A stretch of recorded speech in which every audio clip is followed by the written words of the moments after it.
நம்ம நடந்த நிகழ்வை பார்க்கும்போது மேடையில் அவங்க 2 பேரும் பேசிக்கிட்டதே உண்மையிலேயே அது ஒரு ஷாக்கான விஷயமா தான் இருந்தது.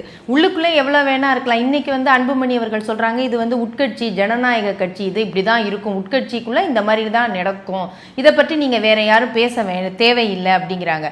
ஆனால் இது பொதுவெளிக்கு வந்துருச்சு, கேமரா போட்டு எல்லாம் வெளியில் வந்துருச்சு.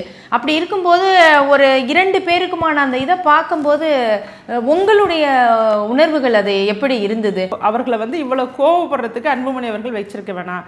ஏன் அதை ஒரு நாள் கழித்து அந்த விருப்பத்தை தெரிவிச்சிருக்கலாம். ஏன் இவங்களுக்கு பொறுப்பு கொடுக்குறீங்க, இந்த பொறுப்பு வேண்டாம், கொடுக்க வேணாங்கிறத ஆன் த ஸ்பாட்டில் சொல்லாமல் நெக்ஸ்ட் டே சொல்லியிருக்கலாம்.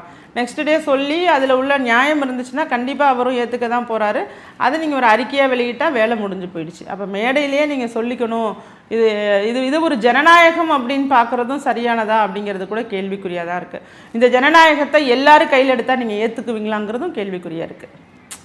இப்போ இந்த ஜனநாயகம் அப்படின்னு சொல்கிற இடத்துல நீங்களும் அப்பா என்ற நபரும் மகன் என்ற நபரும் பேசும்போது ஜனநாயகமாக ஏற்றுக்கொள்ளப்படும்னா, கட்சியில் உள்ள மற்றவங்க யாராவது எந்திரிச்சு கொஸ்டின் கேட்டால் அதை ஜனநாயகமாக பார்ப்பாங்களா?